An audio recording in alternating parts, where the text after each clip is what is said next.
and just once again like to invoke bracha on this house, which has been such a bracha for us and for the shiurim we've given. I would like to say that it is wonderful to see all of you and each of you, but it is especially wondrous to see Dr. and Mrs. Boradak, who are now officially, excuse me, Manhattanites, and have deigned to return to the lowly Bronx in honor of our Shiur, which means we are now a two-borough organization, extending the aegis of our extraordinary power and influence. It's like when a radio station doubles the power of its generator. I remember when during the years that I was in YU, they announced that they had doubled the power of their radio station, which meant that one more dormitory was now included. That's about where we are. At any rate, as we move toward the end of Judges, we are going to be discussing two episodes. One we'll be discussing today, in a certain sense, subdivides two episodes which are extraordinarily enigmatic. They seem at first blush to take place almost in a vacuum, and their contents are strange almost to the point of being shocking. Today's episode will be about the idol and the shrine established by one fellow named Micah, not to be confused with the prophet of the same name, right? He is one of the what we call minor prophets, which doesn't mean that he's insignificant, but it simply means that he has a relatively shorter work. But the prophet Micah is something altogether different. This is Michah of Shoftim. When Rashi approaches this story, the very first thing that Rashi does is to tell us that although it appears at the end or toward the end of the book of Judges, chronologically it does not belong there, but rather at the very beginning.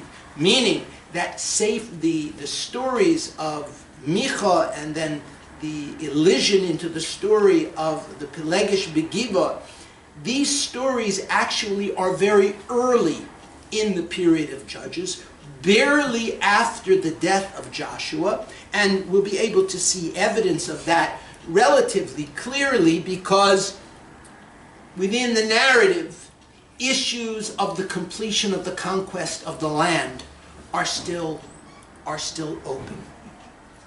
Now, first, I think I should begin. Do we have some text to give out?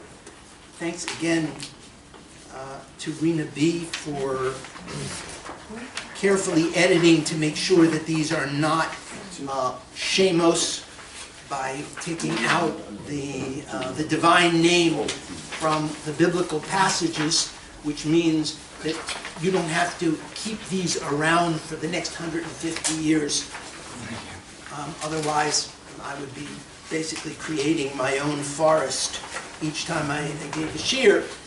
So we are presented with the story of this fellow named Michah. And what is interesting in a narrative sense is that the story begins, in a certain sense, in the middle. It begins after events have taken place and where we are getting reaction to those events. Now, it may be asked if Rashi and the majority of the Mefarshim are indeed going to tell us that these stories chronologically belong at the beginning of Sefer Shoftim. So I'll ask you a wonderful question. So for the same money, could put it at the beginning? Why you had to leave it to the end? And the answer here is that there are thematic issues which these stories bring out. And these thematic issues, first of all, are going to play against the story of Samson, which is the story we just completed in our last 3 lectures. The stories of Shimshon will have parallel elements with the story of Michah and his shrine. But I think perhaps even more interesting and important that in a certain sense we are laying the groundwork for the foundations of the kingdom of King David. Because if we were to look broadly, the work of the books of the prophets is to place the Malchus Bais David in history. That means careful attention to its origins, careful attention to its historical fact, and then through the prism of prophecy which looks forward, the influence of this Malchus Bais David going into the far future, really until the times of Mashiach. So Malchus Bais David is always an important issue to have in mind. And what we are going to see here is a sort of a parallel track, a track which the road not taken, or let us say spurious side trips which along the way presented certain kinds of distractions.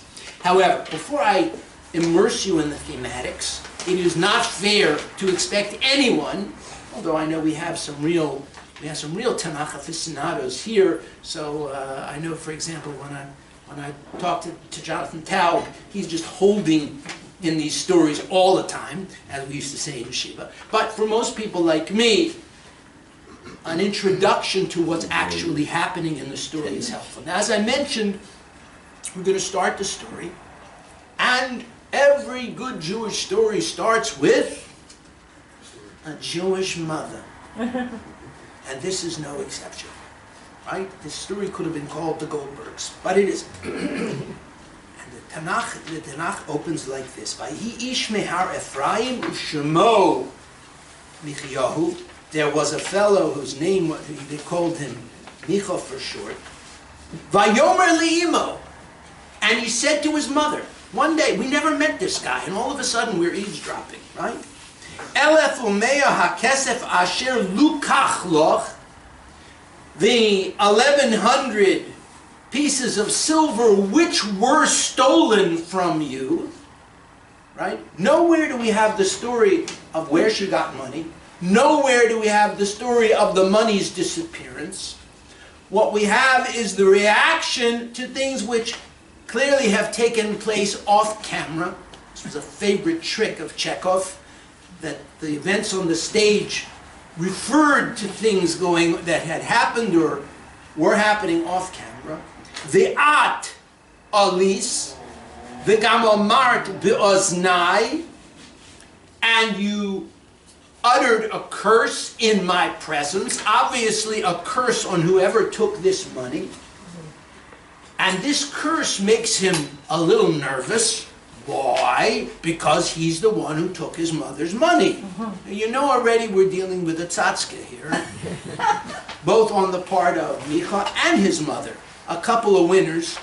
This is a guy who stole his mother's money. And by the way, there are those who have a tradition, because the amounts sort of match, that this mother of Michah was none other than Delilah of the Samson story, and this was money that the Philistines had paid her to seduce and betray Samson. However, because we know that this story took place way before Shimshon, it is nevertheless a thematic element which is interesting, because the story of Shimshon is also the story of a boy and his mother, right? The mother gets the visit from the angel. She makes certain promises and commitments on his behalf for the way he will live. And so, again, we begin with just a mother.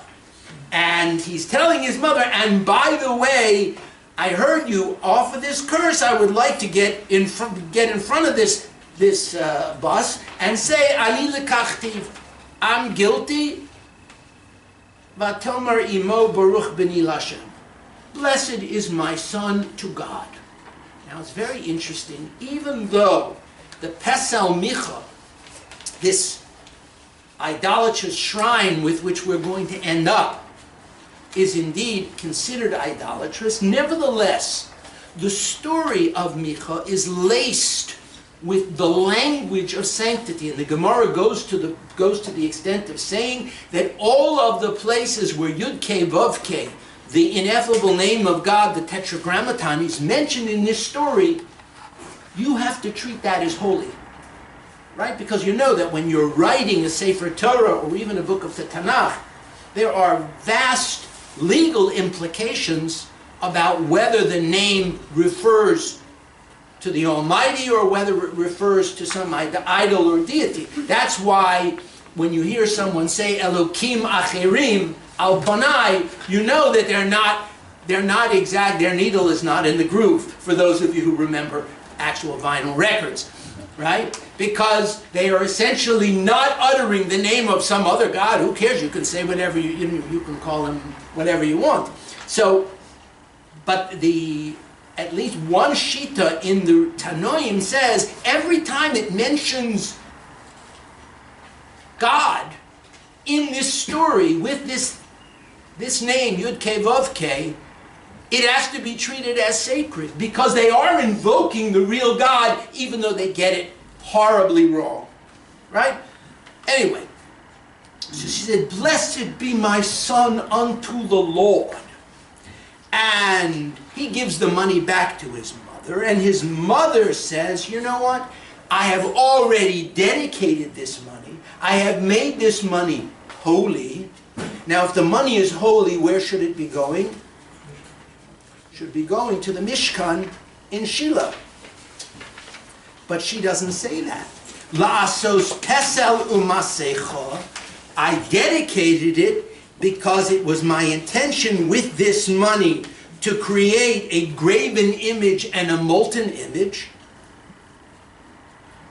The atah ashivenu loch. Now that you've given it back to me, I'm going to give it right back to you.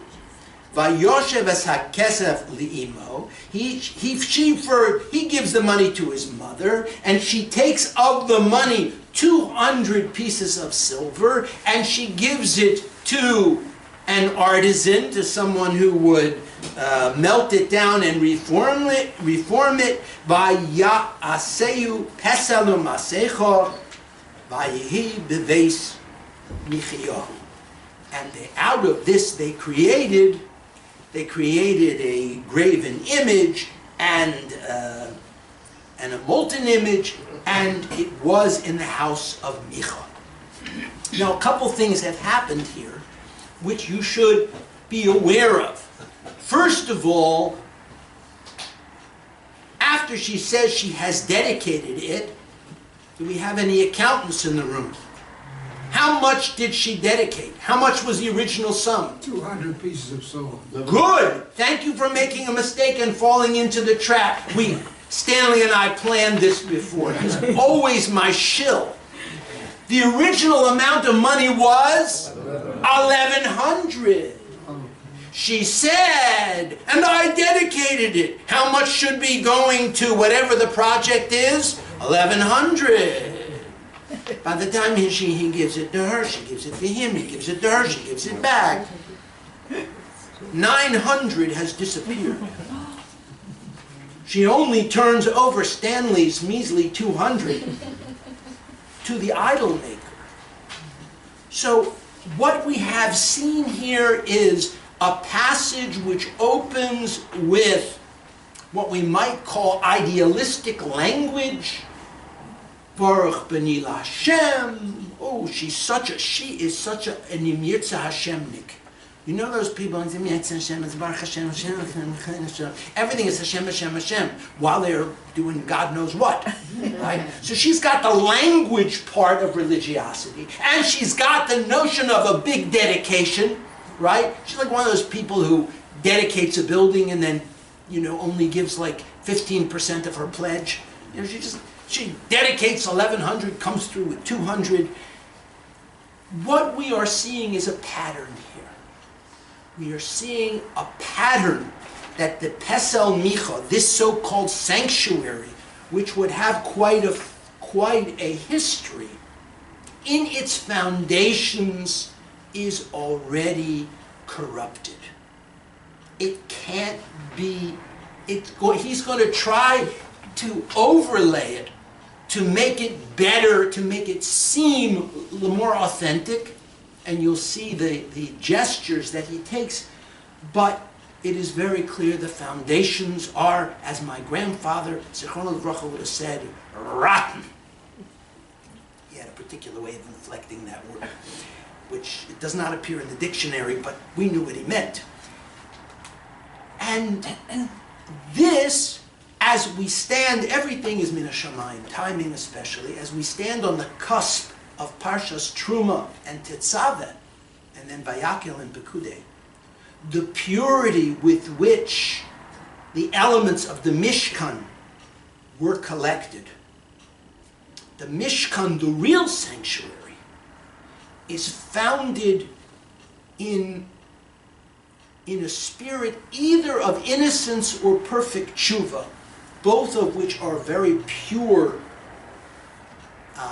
concepts, but it moves along through Moshe Rabbeinu, through B'Tzalel. All of Parshas Pekudei is on its surface one of the most boring parshas you could ever imagine. But it is so important because Parshas Pekudei, if you needed to summarize it, essentially says the entire building of the Mishkan was accomplished with not one single dime of corruption. Every single donation was accounted for. True transparency. Everything was accounted for. Nothing was wasted. And so you see the difference between the foundations of one so-called shrine and the foundations of the other. By the time we meet Michah, he has already stolen from his own mother. It begins in medias res, and we will see that Chazal pushed the story even further back to place a context on this alternative sanctuary. Well, once Michah takes this into his home, he needs a Kohen, right? As the late Lenny Kahn, Oliver Sholom, used to say, what is the favorite? What happens when you have three priestly brothers splashing around in a pool? It's called Three Cohens in a Fountain. Oh. Sorry, Lenny. He was a very nice man. Very nice man for many years back. Anyway, the Tanakh explicitly inserts, if you look at verse 6, Bayomim ohem ein melech b'Yisrael ish hayashar be'einav ya'aseh. That at this time there was no king in Israel, and as a result, people did things as it appeared to them correct. It means there was the lack of some central standard and guidance. This, I believe, relates to what we mentioned is always operating quietly in the background, and that is the Davidic dynasty, which, interesting that by moving this to the back of Sefer Shoftim, nudging up against the book of Samuel, which is really about the foundation of the Davidic kingdom. This recurring theme of the need for a righteous king to make sure that people's good intentions did not go off the tracks and involve them in some problem. Next, we find a wonderful story about how Michah comes to staff his sanctuary. Vayihi nar mi Beis Lechem Yehuda mi Mishpachas Yehuda v'hu Levi v'hu Garsham And there was this young fellow, and it says he came from Beit Lechem Yehuda, which was in the family of Yehuda, may refer to the place. Well, and he was a Levite. Happened to be a Levi. And he was hanging around there. Vayelech ha'ish me'ha'ir mi Beis Lechem Yehuda lo gur ba'asher yimtzo. And he went out. How would this appear in a typical fairy tale? And he went to seek his fortune. Right? This is the original went to seek his fortune. But aren't Levim always wandering around the Well, countryside? Levim had certain cities, and they were stationed, and many of them stayed around the Beis HaMikdash, at this period especially around the Mishkan, to be of service. But this clearly was a young Levi on the make. And the Levim had a problem, as I believe Dr. Bordak is hinting. The Levites didn't have land. They didn't have a chelek. And so what? They lived, either they worked as teachers or they lived by their wits. Now it's clear this young man, and we will meet him later in a clearer form, this particular young man, when it says, Ba'asher yimtzo, whatever he could find, means this is not exactly what you call a calling or a religious vocation. His vocation was to prosper. Vayavohar Ephraim ad Beis Michah lasos darko, and on his way he stumbled into the house of Michah. Vayomer lo Michah, and Michah says to him, Me'ayin tavo, Vayomer elov Levi anochi mi Beis Lechem Yehuda, vanochi olech lagur ba'asher emtzo. I'm coming geographically from Beit Lechem, the Beit Lechem in Yehuda, but I'm a Levi. You know, it's like the guy who, the Rabbi says to him, are you a Kohen or a Levi? He says, no, I'm a Shlishi or a Shishi. But he announces first off, I'm a Levi. And, yes? It's kind of interesting that Said by a Kohen. doesn't mention his name, so you go back to Shimshon, where it didn't mention Shimshon's mother's name. We will find out his name a little bit later. You're right. At the moment, he's just a nar. Maybe because until now his name doesn't mean anything. He's a piece of flotsam and jetsam. He's a young kid. He has no ties to anything. He has no particular trade, no particular commitment. And so what's he going to trade on? You'll see in a moment he's going to trade on his yichus. I don't know how to do anything. I'm not a shoemaker. I'm not a potter. At least I'm a Levi. So Michah says to him, Shivoi modi v'heye li la'av v'lachoheim. I would like you to be a patriarch and a priest. 2 psukim ago he was a nar. All of a sudden, I'm going to be an Av and a Kohen. This is sounding better all the time. Not only that, the offer comes with a contract. I'll pay you 10 pieces of silver a year. And in addition, I will clothe you. There will be a clothing budget, and I will provide for your food. And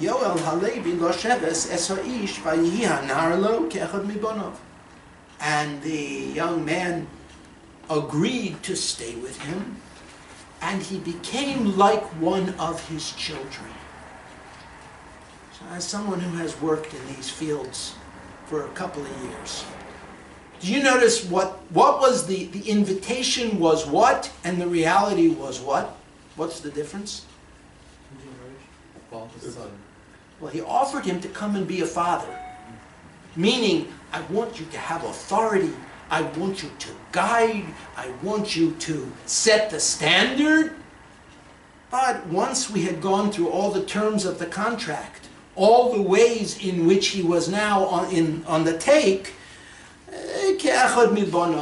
he wasn't even like his oldest son. It was like another one of his kids. Who was calling the shots? With whom did the authority remain? With Michah. with the guy who was funding the experiment. Vayimale Michah es Yad HaLevi, and he inaugurated him. Vayhilo Hanar leChohen, and this Nar, this kid, became his Kohen, and he was in the house of Michah. Yomer Michah. Now you got to ask yourself, what is in it for him? But first you have to say Amen to bracha. Baruch atah Adonai Eloheinu melech haolam shehakol niyeh bidvarav. Thanks, Sharon. So Micha's put a lot of money into this. You know, he's already, his mother supplied the central items in the shrine. But he's taken on himself to staff it in perpetuity. He's going to pay out all this money, plus benefits. So you would think, what happens at the end of the building of the Mishkan? What happens at the end of the whole process? What's the climax? Well, the climax is, in Parsha Shemini, Hashros HaShechina. The divine presence comes and everyone bows down. This is a very different one. Vayomer Micha ato yadati ki yetiv Hashem li ki hayoli halevi lechohen. And now I know God is going to be good to me. Let the good times roll. And after all, now I've got a real Mishkan. I've got a real sanctuary. I even have a Kohen who comes from the house of Levi. He has, in short, created a kind of doppelganger Mishkan, but there's something perverse here. I mean, how is Aaron's, the sanctification of Aaron, when Aaron was turned from a Levi into a Kohen, basically took us almost, 2/3 of a parsha to get that accomplished, and was with divine sanction. He picks up a guy at a bus stop. I'm passing through, not busy. Oh, you're not busy and you're a Levi? Good. Come be the chief, come be the Kohen Gadol in my Mishkan. All right, what do you how does it pay? Pays good? All right, I'll be a Kohen Gadol for the same money. So now Micha's up and running with a sanctuary. But as you remember... Not to his son who made it. What? Did he make his son the priest? No. First it says one of his sons sort of took over for a while, but he was quickly replaced by this Nar Levi who showed up. It's the same language. Achad mibanav each time. Right. So he had one of his sons, so now it's another one of his sons. Readopted. And you turn the page, the Navi reiterates. Vayamim haheim ein melech b'Yisrael vayamim haheim. Oh, now we're going to hear another detail. There's no king in Israel. What else is the problem? Shevet hadoni mevakesh lo nachalo l'sheves. Ki lo noflo lo ad hayom mahu b'soch shitei Yisrael b'nachlo. We realize that we are living in a highly imperfect time. Why? Because when the Almighty commanded Joshua about the entrance into the land of Israel, the Almighty's plan was a simple one, but not an easy one. It was, you need to first vanquish all of the residents, not because we are racists, because you wanted to try to create a space of monotheistic purity. Because the Rebbe Sholom knows that the ways of the Gentiles of the pagan Gentiles, have tremendous attraction. If you don't believe that, put your head out of this door today and understand what is happening in our poor, sick, misguided culture. We have now 3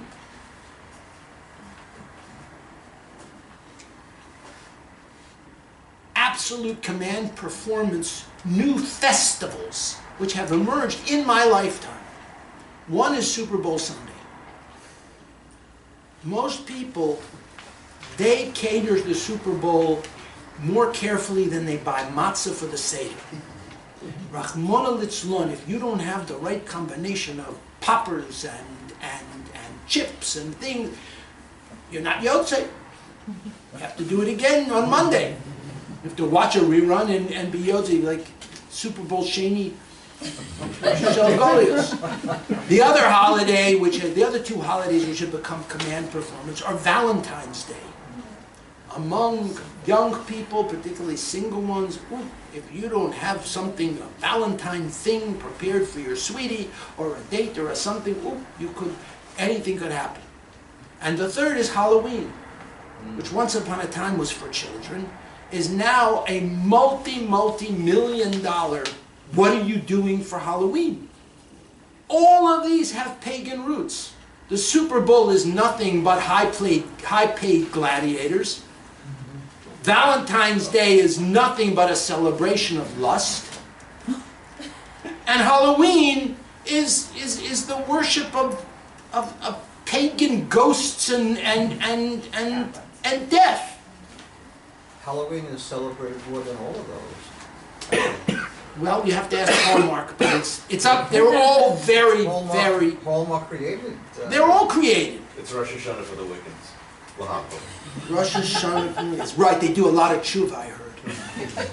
There's really a lot of Hashamnu Bogadna for all the mischief they made all year. In any case, what I'm trying to say is, if you don't understand about the magnetism of paganism, which builds on the most fundamental human impulses, which comes directly from the id, then you only have to look around. The power that these areas of human activity still exercise on people, and into which religious people fall unsuspecting. So you understand why the Ribbono Shel Olam wanted the much more powerful influences of paganism to be pushed out of Eretz Yisrael. The problem was, we didn't dot the I's, we didn't cross the T's, we didn't finish the conquest of Canaan. And so in the period of Judges and beyond, the Jewish people found themselves living shoulder to shoulder with the pagans who were supposed to have been vanquished, with Amorites and Philistines as they arrived, and other Canaanite remainders. And as a result, the end of the book of Judges realizes what? Number one, the tribe of Dan was one of those tribes which didn't quite ever finish conquering the portion of land that it had been allotted in the Joshua division.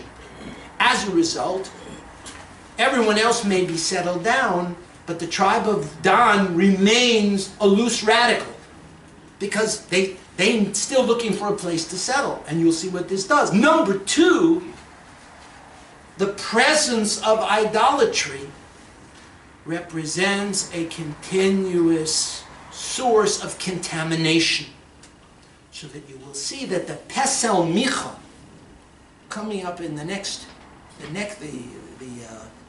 chapter, the Pesel Michah, this idol, which begins as what? I mean, it's not hard to understand this fellow Michah, and you'll see how Chazal understood it. It's not hard to understand him. He wants a private sanctuary. He wants to be a macher. Thank you very much. I would say even a gvir. And because all of this contamination is in the air and coming from his mother, so he'll make a sanctuary in the usual way, with an idol and an image, with all the language of the worship of the Ribbono Shel Olam, but with the actions which are idolatrous. However, what we also see is how these things spread. Tanakh now shifts its focus to the other problem, I mean, as you remember, when we described the book of Judges, we basically divided. I remember if you recall, I don't know if you recall this, into two great themes. Number one, the failed completion of conquest. Number two, the contamination of Avodah Zarah. Here in Michah, we are actually seeing these two themes playing out together. And so it tells us there was no king, and Shevet Hadani Mevakesh Lo Nachla Lasheves. And the tribe of Dan is still trying to figure out where it is going to settle, where it's going to find its place. So something very interesting happens. Vayishlechu b'nei Dan mishpachtom chamisha anoshim miktzosom anoshim b'nei chayil mitzaro mi'eshto'ol l'ragel es ha'aretz u'lechokra. They sent out a group of 5 distinguished individuals, and their job was l'ragel es ha'aretz, to go and spy out the land. In other words, which I'm sure you can hear in the language, the tribe of Dan is relating to the rest of the land of Israel just as Joshua related to the larger conquest. In other words, it's almost as if Israelite history has left them out, and so they are rebooting a history for their tribe paralleling the larger national destiny. And it's not crazy. I mean, it's not good, but it's not nuts. And to an extent, every one of the other tribes bears a responsibility, because they succumbed to one of the most virulent streams of the Yetzer Hara, of the evil impulse, and that is Zichaleinkeit. Zichalein means you worry about yourself. And if you're all right, the other guy is not your problem. You know, Zichaleinkeit, the kind of people who grab food at a kiddush and grab a seat. And I remember several affairs. It was really interesting. It was clear that there was a limited amount of food. The first people who hit the table piled up their plates with more food than a human being could eat. And they went off somewhere to sit and eat. Never occurred to them that the people who came later in the line would get nothing. Why? Zichaleinkeit. And if there's anything we learned, almost to the point of ad nauseum, maybe Paul can affirm this. In the Gush, the core of ethics in the Gush was Rav Aaron, Rav Amital, Zichronim Livrocha. You have to think of the whole. You have to think of everyone. You never act just as an individual on your own behalf. Well, the cost of the other tribes settling in their portions without worrying about the fact that one of their brethren never managed to settle down means that Shevet Dan became to Klal Yisrael, Rachmana Litzlan, like the Jewish people were to the Canaanites. That's what happens with Zichaleinkeit. They rebooted Jewish history as their history, just one tribe. And they send 5 guys to go looking around for what they can conquer. Very interesting. And where do they end up? They Vayavo har Ephraim ad Bais Michah vayalinu sham. And they stumbled upon this Bais Michah, this new shrine. Now, what is interesting here, and Chazal were hypersensitive to it, they mention it in the Gemara in Sanhedrin. Michah was not a bad guy, because it is clear, and this Gemara says this specifically, that the house of Michah was open to all wanderers and guests.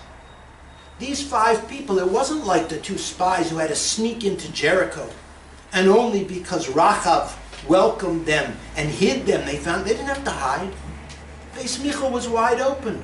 You're 5 guys from the tribe of Dan, you're on your way somewhere, come in, make yourself at home, have a meal. So Beis Micha primarily was an open door of hospitality.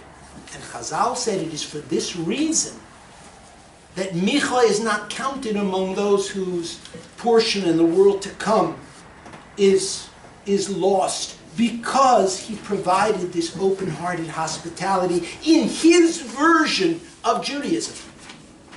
Now this, of course, J.R. paused and said, shows on the part of our sages a remarkable capacity for nuance.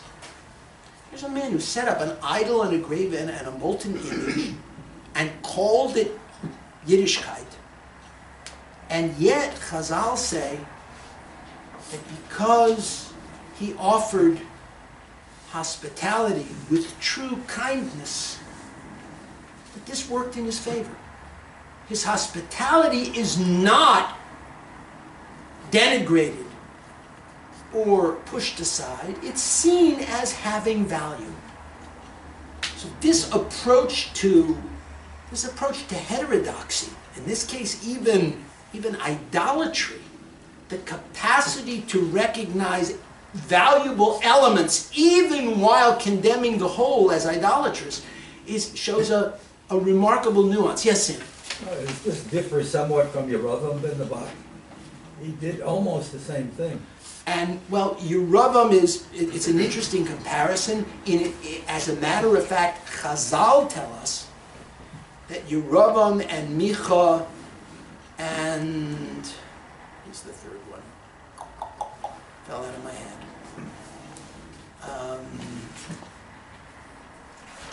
The Sheva ben Bichri are one continuous type of personality.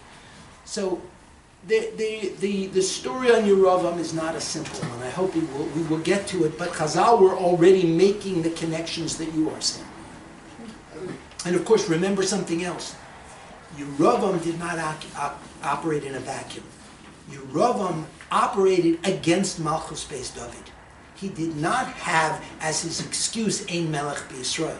Now, it's part of the reason that Micha goes off the rails is because there is a vacuum. And we will see that Micha actually, we're going to do a prequel, a rabbinic prequel on him as well. And that is recognized in the construction of the prequel. Yes, please. Yes. How do we know that Michah was nice to these people because of his form of Yiddishkeit? Maybe he was just a humanist. Wasn't necessarily like Avraham, who observed the Torah before the Torah was given. Yeah, I don't think that there was such a thing as a humanist in those days. In other words, to conceive of kindness without any connection to deity. I don't think anyone lived without a connection to deity. Deity was a given. Everyone did what was right in their eyes, you'd say.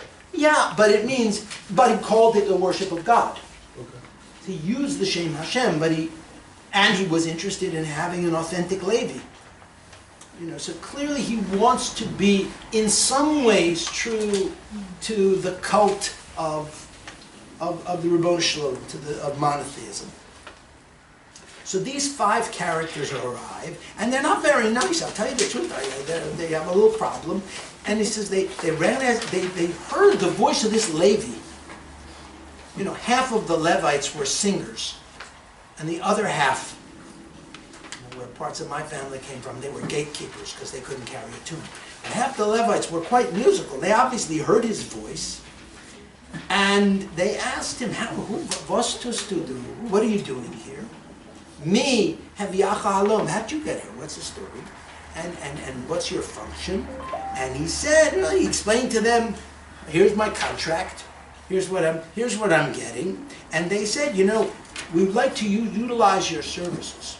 Tell us, is our mission..." Remember, they were just on the road to go look for something to conquer so they could settle. They were basically on a Sunday afternoon real estate tour, right? They had agents showing them easily conquered territories that they could conquer and set up part of Shevet Dan.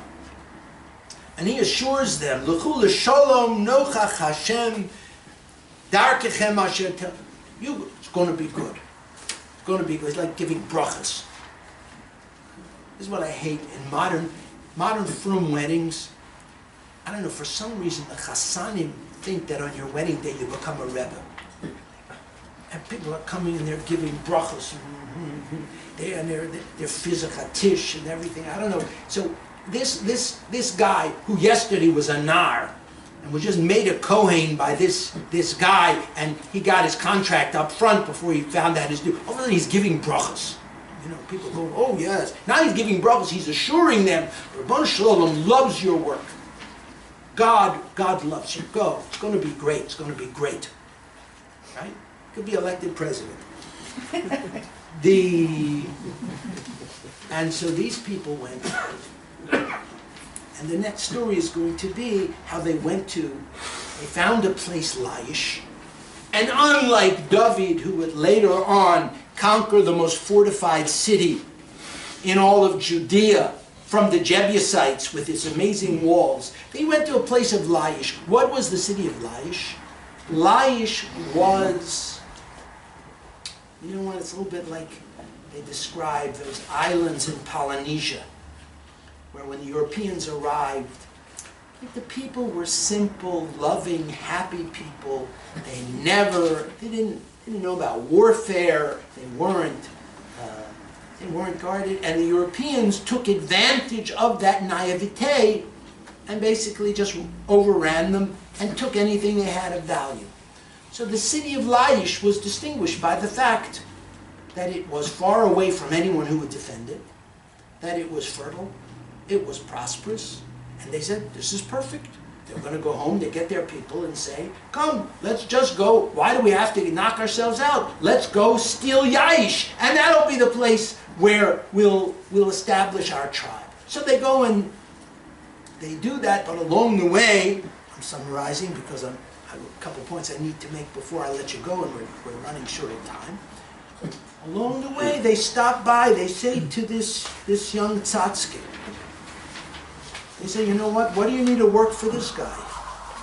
We'll give you a job, you could be the high priest of the whole Shevet Dan. The stomach, they said, we'll pay you a little better. Plus, there's not going to be much to do here because we're about to steal the images from the home of Micah. So the Pesel Micah itself, the new sacred object, is stolen and taken away by the Shevet Dan, which is knocking around looking for some place where it can set itself up, which it will take with an ignominious, cowardly assault on undefended people. And so you see that this Pesel Micah metastasizes. It becomes a part of a tribe which itself has turned against the Am Yisrael. It now has a sanctuary which has turned against the pure worship of the God of Israel. And for the same money, this Kohen has gone with it to give it authenticity. Furthermore, although he seems to have been nameless up to this point, in Pasuk Lamed at the bottom of the third page, if you look all the way bottom, we find out his name. Vayokimu lohem b'nei Dan es ha-pesel, and the people of Dan erected a sanctuary for this idol. V'Yehonason ben Gershon ben Menashe hu ubanov hayu chohanim l'shevet hadani ad yom gelos ha'aretz. And from that time forward until the time of the exile from the land, and there's a little discussion exactly which point of exile that was. This was the temple, this was the sanctuary, and it was officiated in by a fellow named Yehonason, the son of Gershon, the son of Menashe, and by his children. However, one little thing that doesn't come through in this edition. In the Klaf, in the Masorah of the Tanakh, you see the good doctor knows the punchline. In the name Menashe, the nun floats above the letters. If you take the nun out of Menashe, what are you left with? Moshe. Oh. Because, and what was the name, those of you who were following carefully this year, Moshe had two sons. One's name was Eliezer and the other's name was? So, what do you know? So if you read, don't read Menashe, read Moshe. The Yehonasan ben Gershom ben Moshe, hu uvanov hayu kohanim l'shevet Hadoni. So who was this Yehonasan, this Nar? According to this whole line of tradition, he was none other than the grandson of Moshe Rabbeinu. Now there is some very fascinating thing going on here, because the grandson of Moshe Rabbeinu, what do we know about the achievements of Moshe's sons? Zilch. As opposed to their first cousins from Aaron, who became a dynasty of Kohanim. And Moshe Rabbeinu was a very pure fellow. Only didn't really leave any role for his children. So one imagines what it's like to be the anicle of somebody so famous, who knows everywhere he goes, he hears about how illustrious his grandfather is. But he is completely disconnected, and he watches his now second cousins, all of whom are working in the Bais HaMikdash, and he's wandering around looking for a job. So all of a sudden someone offers him a job, and he becomes a Kohen. And he becomes a Kohen, all right, so it's to an idolatrous cult. But you got to make a living. Well, you laugh, except the Gemara says that in his later age he confessed that he only did it for the money, and he became a Baal Tshuva. And he repented. This is the beginning, the paradigm of the corruption of clergy. And the corruption of clergy, this is exactly, Lahavdil, this is how many Hasidic dynasties began. Because the children and the grandchildren and the great-grandchildren of some famous Rebbe, they had to make a living, so they would go to some, what did they do? So they became a Rebbe. A Rebbe was a business.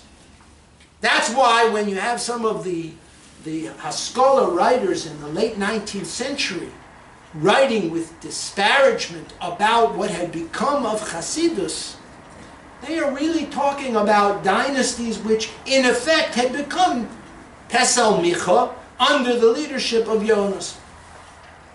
However, two important points need to be made before we leave the company of Micha and Yonas. The first point is that there is rabbinic tradition which tells us that this is not the first appearance of Micha. According to the Midrash Tanchuma, and also referenced in Perek HaChelek, you know how Micha came to be? You remember the story that in Egypt, when the Jews didn't have enough bricks, the Egyptians forced them to bake their children into bricks to make the structures. And Moshe Rabbeinu went to the Rebbe Sholom and said, Hayitachin, they're putting Jewish children into bricks. I need to save them. And Rebbe Sholom says to him, Moshe, listen to me.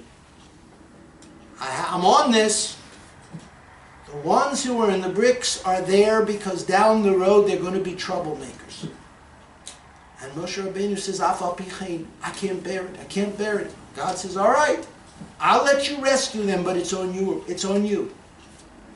One of the babies that was rescued from those bricks on Moshe Rabbeinu's say-so was Micha. But Micha wasn't finished. If you recall when Moshe Rabbeinu, this is your farher on Parshas Beshalach, just a little over a week ago. When everyone was running around despoiling Egypt, what was Moshe taking care of? The Atzmos Yosef, the bones, the coffin of Yosef. Now, where was Yosef's coffin? The Nile. It was sunk in the Nile. How did Moshe, according to the Midrash, how did Moshe get it out? He took a tablet upon which he wrote the words Ale Shor, arise, O ox, was the symbol of Yosef. And he took this and he threw it into the Nile. Clearly it had been infused with mystical sacred powers. And with that, the casket rose to the surface and Moshe was able to take it. But according to the Midrash, someone was watching. The person watching was this little kid just saved from the bricks, Michah, and he dove in and rescued this tablet. And he said, this is going to come in handy. And later, when the Jewish people were at the foot of Har Sinai, according to the Midrash Tanchuma, just listen, these rabbinic elaborations are so sharp. This is not just legends of the Jews. This is so thematically sharp. What happens in the moment when the Jewish people are waiting for Moshe? There is this terrible vacuum, and they gather to make the golden calf, but no one knows exactly what's going on. And what do they say? What's the dedicatory? This is our God. This is your God, O Israel, who took you out of the land of Egypt. Elo Elohecha Yisrael. That's what they said. How did the golden calf get formed? Michah takes the tablet, herangestückt in gold, and out arose the calf. Shor is an ox, calf is a little ox. In other words, now this is really important. In other words, and this is all based on these midrashim are based in a pasuk in Zechariah, and the pasuk in Zechariah is telling us that as the Jewish people walked through the Red Sea, among them was Michah, and he was already holding the tablet which would result in the Egel Hazav. And nevertheless, the Almighty brought the redemption. What makes this remarkable is that the Yetzias Mitzrayim already included the elements of the golden calf. And nevertheless, God redeemed. It means that the Jewish people has no perfect moment of prehistory when we can say, oh, once upon a time, we were great, God loved us because our hearts were with Him, only later we deviated. Anechtiger Tag. The golden calf's batteries were already in their luggage as they crossed the sea, as God made the distinction between Israel and Egypt, as God began His walk in history with His crazy people, as they sang Oz Yashir, little baby Michah from the bricks, feeling the tablet in his pocket, thinking this is going to come in handy, and you now understand the depth of the psychology of Chazal. Why does Michah want his own? Why does he want his own mikdash? Because for that one moment when he threw the thing and the calf rose up and the people went crazy, he was hooked. He was intoxicated with the power not of the Ribbono Shel Olam's presence. No, he was was intoxicated by the power of a moment of social unanimity, all centered on him. This is the birth of social orthodoxy. And Michah was its first prophet. And that's why he had a mikdash, because he was a nice man. It was a mikdash which fed everybody. It was a mikdash replicating the first moments of the golden calf with all of their pious language. And it's another replica. The only problem is that under it is all rotten. It's based on theft and deception and curses and blessings and the use of the name of God and displays of generosity which turn out to be not nearly as generous as they purported. And what do? They go out and they buy themselves a Kohen.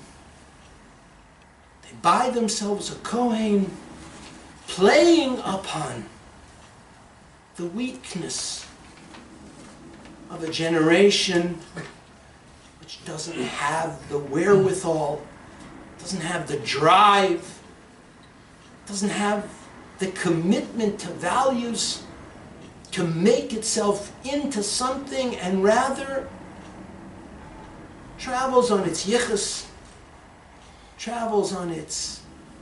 And so here we have the man who made the golden calf and the grandson of Moshe Rabbeinu participating together in the creation of an alternate sanctuary for one tribe, pretending it's the whole Jewish people, pretending it's the community of Israel, and even cannibalizing the rest of the Jewish people for the sake of its.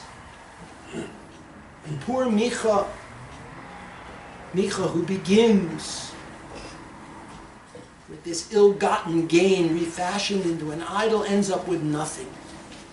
He becomes the unwilling ancestor, stolen, of a cult stolen from under his nose by an errant tribe of Israel, who, by the way, despite the success of this particular moment, later on in Jewish history will be the very first to be exiled. The tribe of Dan has the shallowest connection to the root, to the soil of Eretz Yisrael. They're the first to go. Because their roots are nothing. However, one last point. This Gemara in Sanhedrin, which tells us the following, and this is such a painful lesson to read. Tanya Rabbi Nosson Omer, Migarav l'Shilo Gimel Milim, the distance between the two sanctuaries of Shiloh, which was the real Mishkan, and Grav, which was the Mishkan, which was the sanctuary of Michah, the temple of social orthodoxy. V'hoya oshan hamarocha v'oshan pesel Michah misarvin ze bozeh, and the smoke coming from the two altars mingled on their way to heaven. Bikshu malachei hashares l'dochvo, and the angels wanted the smoke from Bais Michah to be rejected. Amar lahem HaKadosh Baruch Hu, God said to them, Hanichu lo, shepito mitsuyo lo'ovrei derachim. You have to allow that smoke into the Beis Hamikdash, into Shamayim, into heaven, because that sanctuary, that alternate sanctuary, that idolatrous sanctuary, is the only one whose doors are open to lonely travelers. This was not so much an endorsement of Pesel Micha. It was an indictment of Shiloh. Shiloh, the true cult, had become one of taking. We know from the story of Hannah, they took a piece of everything. It was corrupt. True. They worshipped the right God. They worshipped him with all the right forms. But the whole notion of a mission of kindness and charity and compassion was neglected. Kodesh Baruch Hu says, I will accept the smoke of both of them, because the smoke of Shiloh is incomplete. That cannot be my house if there is no place in it for the poor. And if in the other one, even though they worship idols and use my name, because they make a place for the poor, I will not cut them off from their access to Shemayim. And so, in this period when the values of what will be Malchus Beis David, even more the values of what the Beis HaMikdash, the final house of God, will have to be as it is conceptualized, Chazal are reminding us that Pesel Micha was tolerated by God to remind those who would build the true sanctuary in his name that unless it was a sanctuary dedicated to giving, its work on behalf of the Almighty would never be complete, would never be acceptable as the sole channel of worship. And so the Pesel Micha, which connects these difficulties, these ideological aberrations, connects them to the very beginnings of Jewish history and extends them far into the future, reminds us that their history is inexorably tied to deficiencies in what we allowed to be defined as the true sanctuary of God. And unless those deficiencies are addressed actively and passionately, the Almighty would always leave a place in the world for the Pesel Micha and all of its descendants. Thanks, everyone. Here's Hashem. We'll see you Saturday night. How does this translate into? Two very important addenda. First of all, thank you. First of all, I had in mind from the very beginning, this Shiur has a special dedication. One of our most beloved and faithful members, Bella Achberg Tzulang, visiting her daughter in Florida and took a bad fall and is going to be having surgery on her knee, and it's a knee which was... So if you have in mind Bela Bas Chaya in your prayers, and to her you talk about someone who combines the worship of the true God with the biggest heart in the world. You couldn't have a human mikdash more perfect than Bella. So we all pray for her speedy recovery. As always, we thank the SDC for their warm, embracing umbrella and its very special role in allowing the Shiurim to take place. And next Saturday night, we will conclude the series with one of the most troubling episodes. There were people who even questioned whether I should teach it in public. The story of the Pelegish Begiva. A very disturbing episode. I would suggest we're going to do everything tastefully, but maybe it's not the best Shiur to bring young children to for their, if you were thinking of doing that. not the best year to bring a young child to for a first exposure. Thank you, everybody, so very What much. time would that be? Thank you. That's 8 starting- o'clock. What? 8 o'clock. We're calling for 8 o'clock Saturday night. Have a wonderful Sunday, and if you are worshiping the idols today, I hope your team wins.